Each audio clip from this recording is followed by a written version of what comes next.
ಓಂ ಅರುಣಾಂ ಕರುಣಾಂ ತರಂಗಿತಾಕ್ಷೀಂ ಧೃತಪಾಶಾಂಕುಶ ಪುಷ್ಪಬಾಣ ಚಾಪಾಂ ಅಣಿಮಾದಿಭಿರಾವೃತಾಂ ಮಯೂಖೈರಹಮಿತ್ಯೇವ ವಿಭಾವಜೆ ಭವಾನಿ. ಶ್ರೀ ಗುರುಭ್ಯೋ ನಮಃ. ಹರಿ ಓಂ. ಆತ್ಮೀಯ ಪ್ರಿಯ ಪ್ರೇಕ್ಷಕ ಮಿತ್ರರೇ, ನಿಮ್ಮೆಲ್ಲರ ಜೀವನ ಕ್ಷೇಮದಾಯಕ ತೃಪ್ತಿದಾಯಕವಾಗಿರಲಿ ಅಂತ ನನ್ನ ಆರಾಧ್ಯ ದೇವಿ ಹೊರನಾಡು ಅನ್ನಪೂರ್ಣೇಶ್ವರಿಯ ಪಾದಗಳಿಗೆ ನಮಸ್ಕರಿಸ್ತಾ, ಪ್ರಿಯ ಪ್ರೇಕ್ಷಕ ಮಿತ್ರರೇ, ವೃಶ್ಚಿಕ ರಾಶಿ ಮಾಸ ಭವಿಷ್ಯ ಅಕ್ಟೋಬರ್ ತಿಂಗಳಲ್ಲಿ ಹೇಗಿರುತ್ತೆ ಅನ್ನುವಂಥದ್ದನ್ನ ಈ ವಿಡಿಯೋಲ್ಲಿ ನಾವು ನೋಡೋಣ. ಮೊದಲನೇದಾಗಿ ನೋಡಿ, ಅಕ್ಟೋಬರ್ ತಿಂಗಳು ಅಂತಂದ್ರೆ ನವರಾತ್ರಿ ಮಾಸ. 9 ದಿನ ನವರಾತ್ರಿ ವಿಶೇಷವಾಗಿ ಆರಾಧನೆ ಮಾಡುವಂಥದ್ದು, ದೇವಿಯನ್ನ ಆರಾಧನೆ ಮಾಡುವಂಥದ್ದು, ವಿಜಯದಶಮಿ ಹಬ್ಬ. ಹಾಗಾಗಿ ನಾಡಿನ ಸಮಸ್ತ ವೀಕ್ಷಕರಿಗೂ ನವರಾತ್ರಿ ಹಬ್ಬದ ಹಾರ್ದಿಕ ಶುಭಾಶಯಗಳು, ವಿಜಯದಶಮಿ ಹಬ್ಬದ ಹಾರ್ದಿಕ ಶುಭಾಶಯಗಳು. ಆ ದೇವಿ ನಿಮ್ಮ ಮನಸ್ಸು, ನಿಮ್ಮ ಮನೆಯನ್ನ ವೃದ್ಧಿ ಮಾಡಲಿ ಅಂತ ಕೇಳ್ಕೊತೀನಿ. ಸರಿ, ಹಾಗಿದ್ರೆ ಈ ಮಾಸ ಭವಿಷ್ಯದ ವಿಚಾರಕ್ಕೆ ಬರೋಣ. ಗ್ರಹಸ್ಥಿತಿಗಳ ಬದಲಾವಣೆ, ಯಾವ್ಯಾವ ಗ್ರಹಗಳ ಬದಲಾವಣೆ ಆಗ್ತದೆ?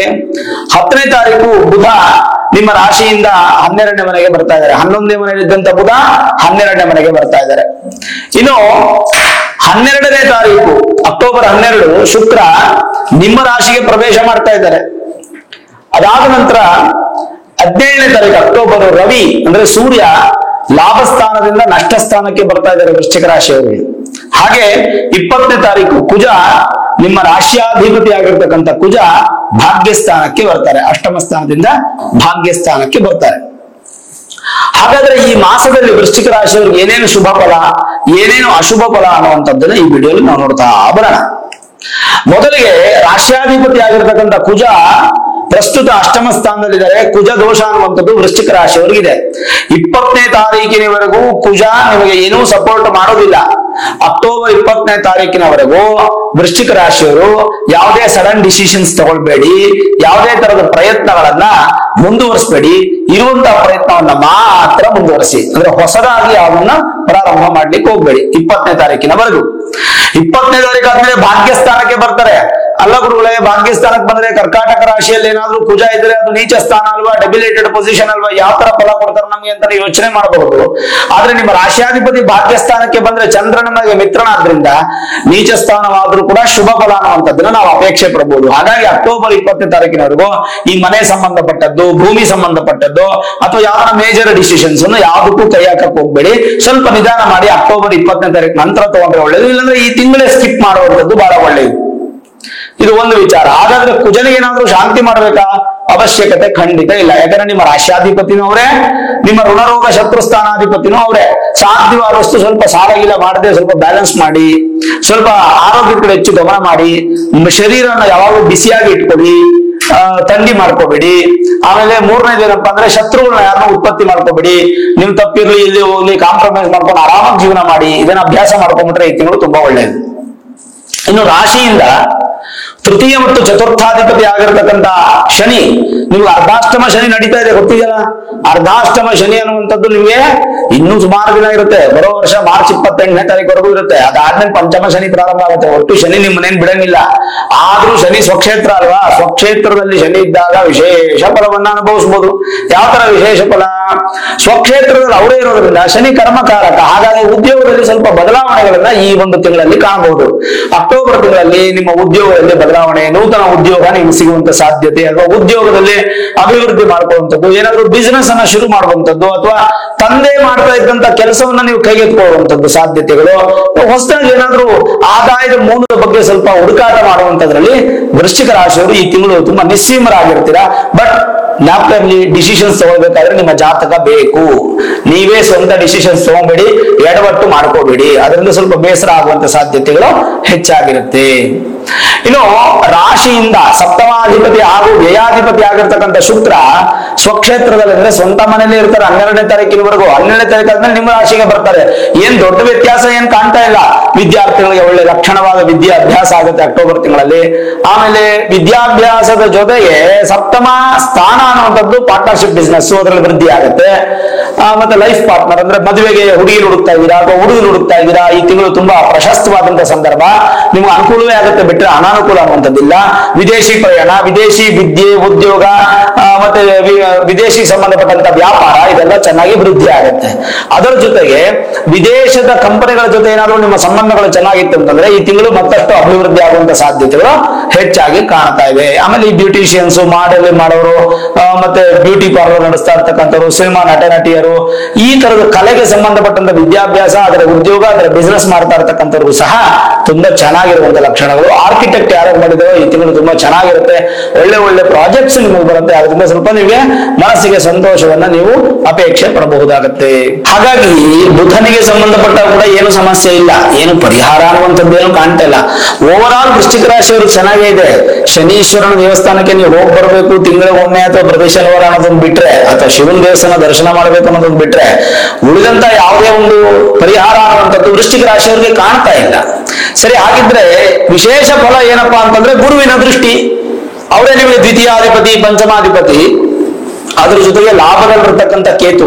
ನೋಡಿ, ಕುಟುಂಬ ಸ್ಥಾನ, ಧನಸ್ಥಾನ, ವಾಕ್ಸ್ಥಾನ, ವಿದ್ಯಾಸ್ಥಾನ ಹಾಗೂ ಪೂರ್ವ ಪುಣ್ಯ ಸ್ಥಾನ, ಸಂತಾನ ಸ್ಥಾನ ಯಾರು ನಿಮ್ಗೆ ಆಕ್ಟಿವೇಟ್ ಆಗೋಯ್ತಾ ಅಂದ್ರೆ ನಿಮ್ ಕುಟುಂಬ ವೃದ್ಧಿ ಆಗುತ್ತೆ, ಜೊತೆಗೆ ಹಣ ಸಂಪಾದನೆ ಚೆನ್ನಾಗಾಗುತ್ತೆ, ಮತ್ತೆ ನಿಮ್ಮ ಮಾತಿಗೆ ಬಹಳಷ್ಟು ವ್ಯಾಲ್ಯೂಸ್ ಅನ್ನೋದು ಸಿಗುತ್ತೆ, ಜೊತೆಗೆ ವಿದ್ಯಾಭ್ಯಾಸ ಮಾಡುವಂತ ವಿದ್ಯಾರ್ಥಿಗಳು ಹೆಚ್ಚಿನ ಅಭಿವೃದ್ಧಿ ಇದೆ. ಉದ್ಯೋಗಗಳಂತೂ ತುಂಬಾ ಚೆನ್ನಾಗಿ ಅಭಿವೃದ್ಧಿ ಇದೆ, ಏನು ತಲೆ ಕೆಡಿಸ್ಕೊಳ್ಳೋ ಅವಶ್ಯಕತೆ ಇಲ್ಲ.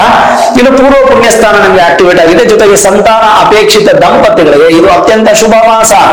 ಅತ್ಯಂತ ಶುಭ ಮಾಸ ಸಂತಾನಕ್ಕೆ, ದಂಪತಿಗಳು, ವೃಶ್ಚಿಕ ರಾಶಿಯವರಿಗೆ. ಸರಿ, 11ನೇ ಮನೆ ಕೇತು ಇದ್ದಾಗ ಏನ್ ಫಲ? ಮೊದಲನೇದಾಗಿ 7ನೇ ಮನೆ ಗುರು ಇದ್ದಾಗ ಎಂತ ವಿಶೇಷವಾದಂತ ಫಲ ಸಿಗುತ್ತೆ ಗೊತ್ತಾ? ವಿವಾಹ ಮದನ ಲೋಕ ಭಾರ್ಯ ಭರ್ತ್ಯ ಸಮಾಗಮ ಶಯ ಸ್ತ್ರೀ ಸನ್ ಪದ್ಮಾಷ್ಟಾರ್ಥ ಮೈಥುನಾನ್ಯತಿ ಸಪ್ತಮಾತ್. ಎಷ್ಟು ಚೆನ್ನಾಗಿ ಹೇಳುತ್ತೆ ಅಂತಂದ್ರೆ,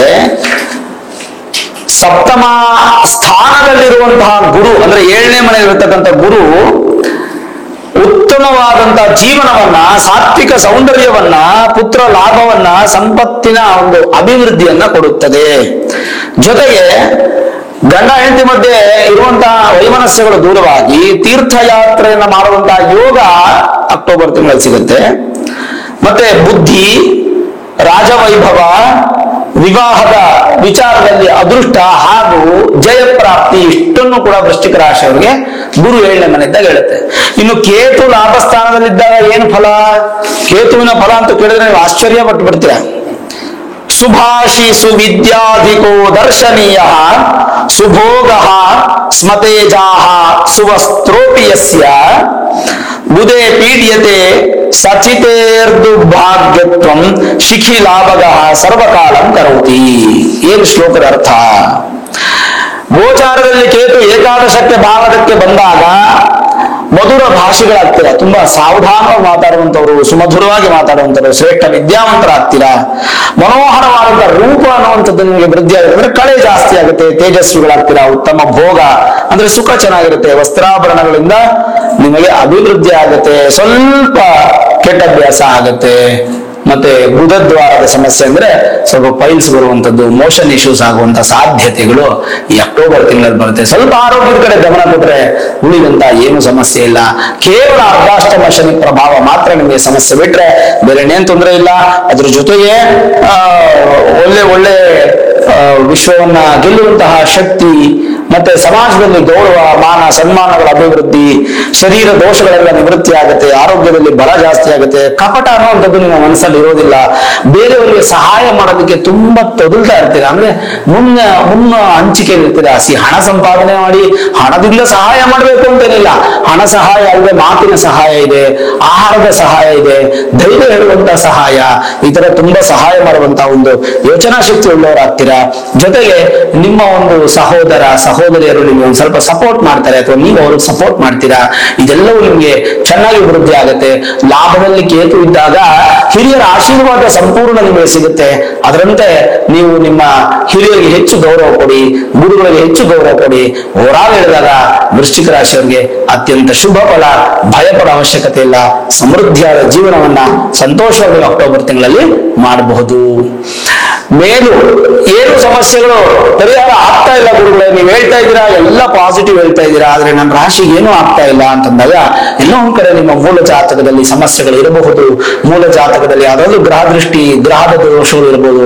ಅದೆಲ್ಲ ಪರಿಹಾರ ಆಗಬೇಕು ಅಂತಂದ್ರೆ ಖಂಡಿತವಾಗ್ಲೂ ನೀವು ನಿಮ್ಮ ಮೂಲ ಜಾತಕವನ್ನ ಒಮ್ಮೆ ನುರಿತ ಜ್ಯೋತಿಷ್ಯರಿಗೆ ತೋರಿಸ್ಕೊಂಡು Vedic astrology, higher astrology predictions ಅನ್ನ ಮಾಡಿಸ್ಕೊಂಡು ಬೇಕಾದ ಸುಲಭ ಪರಿಹಾರಗಳು ಮಾಡಿಕೊಂಡ್ರೆ ಖಂಡಿತ ಜನ್ಮ ಜಾತಕದ ಫಲವನ್ನು ನೀವು ಅನುಭವಿಸ್ತಾ ಸುಖವಾಗಿ ಸಂತೋಷವಾಗಿ ಇರ್ತೀರಾ. ಈ ವಿಡಿಯೋ ಇಷ್ಟ ಆದ್ರೆ ಲೈಕ್ ಮಾಡಿ, ಶೇರ್ ಮಾಡಿ, ಮುಖ್ಯವಾಗಿ ನಮ್ಮ ಚಾನಲ್ಗೆ ಸಬ್ಸ್ಕ್ರೈಬ್ ಮಾಡಿ, ಬೆಲ್ ಐಕಾನ್ ಅನ್ನ ಪ್ರೆಸ್ ಮಾಡಿ.